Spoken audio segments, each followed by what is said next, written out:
CSPS, our Legion Arts addition to CSP Hall, PS Hall, the third edition after the original two. Also, they found in the interior of the building, part of the reason for turning things around, we now have oriented our audiences to come in at the back of the alley side of the building.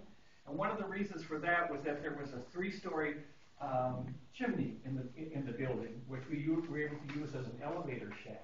And all the brick that came out of that chimney matched the brick for the rest of the building. We were able to use that in all the tuck pointing to build a little pediment, to do all the cracked bricks that were in the building. So in many ways, people say, well, how green is that building? Did you get LEED certification? Well, not really. It would have really been hard to do. But the fact is, we saved that structure from the landfill, and we repurposed much of the materials that we found in the building back into the building, including, this is the main auditorium. Now we had already, there was a balcony in here originally that went in a U shape around this building. We did not have to replace that. It was taken out in the 70s.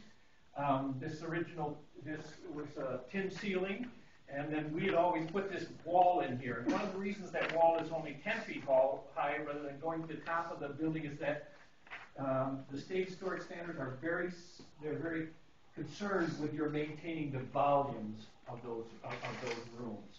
So it doesn't have to, that always looks like a partition. And in fact, we could move it if we had to. So keeping the volumes of the rooms, keeping this, the sense of the original architect is as important as being appropriate in every single detail. Chippewa was much more interested in the exterior of the building in our project than it was on the interior of the building, because it had gone through quite a few renovations on the interior of the building. The entire roof had to be taken off, and this is where a point to Jack's point. Don't get ahead of yourself. And in fact, even though Ryan was very experienced in these sort of things, they got a little ahead of themselves, and they took off the roof in December. And then we had to sit there for a month to wait for the SHPO's approval of our plan to do what we planned to do. And that was hard on the building. It warped floors. It made, we had snow in the building. It wasn't the worst winter. It could have been a lot worse. But if we had known that it was going to take that month to do it, we wouldn't have jumped the gun and tried to get faster along. So make sure you've got, you look ahead at what has to be done in your construction schedule, and make sure that there's time included in there for these approvals that you need. Now, originally we had these big trestles across the auditorium. They were like railroad trestles of old growth timber, 2x12s, solid 2x12s, kind of bolted together to make big trestles. And they were causing a lot of strain, a lot of stress on just 3 points across the auditorium ceiling. And so we replaced it with what would be more this kind of thing. Now, because that's all interior construction, it wasn't necessary to do that, to do that the way it was originally done. It could be a new type of construction up there. One of the interesting things that we found out is that we did not have to replace the tin ceiling. We did, but we did not have to do it. We learned from SHPO. They taught us lessons about our building. They said, that building had a plaster ceiling to start with. If you just want to do a plaster ceiling, that's fine. It probably, when the plaster started to crack, they put up a tin ceiling to cover up the cracks in the plaster. But that's not original to the building. And because our audiences and public remembered that historic ceiling, we put the historic ceiling back. There was a bar, and we managed to rehabilitate that. Where these beautiful old they look like original wooden saloon floors.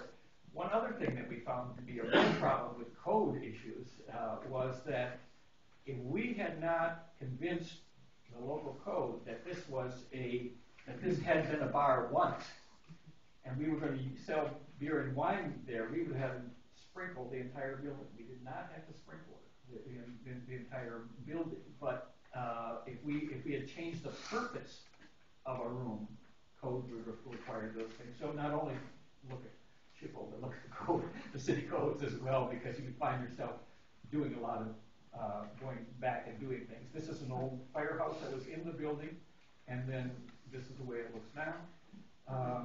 This is a firehouse that's next door to the building, and we restored the original doors. And you notice that they had widened this door, and the limestone is gone on the side of there. All the woodwork was sent to Galena, Illinois, where it was rehabilitated, and the original glass was kept in it. And all that wood from the roof, from the seat over the auditorium, from the trestles, I call them, all that was repurposed in Marion, Iowa. Instead of going to the landfill, it went to Marion, Iowa, to Spur Millworks, and it was redone for about 40% of the woodwork on the first, or all of the woodwork on the first floor, but about 40% of the woodwork in the whole building is repurposed from those the timbers over the auditorium. So you can do interesting ways to reuse that materials and make your building go again. I want to just say that right now we're involved in the cost certification part of this project, and it's difficult, but it's nowhere near as difficult as that. It is the complicated structure that was necessary for a nonprofit to own this building and take advantage of federal historic tax credits. That's a very difficult thing to do, and there aren't many people who know how to do it. We were lucky to find George Sutton out of Minneapolis, who helped us do that, helped us restructure our organization. We are now not only a nonprofit, but we have 3 other corporations, a for-profit that basically owns the building for the next 5 years, and that was able to sell those tax credits to somebody else. We have a nonprofit that manages the building, and we pay rent to it because as a nonprofit we couldn't own over 50% we couldn't occupy over 50% of the building in a nonprofit way. The other thing is that with this learning curve of setting up these for-profits and nonprofits and all things was difficult. It's real brain freeze kind of stuff, as our consultant is always saying.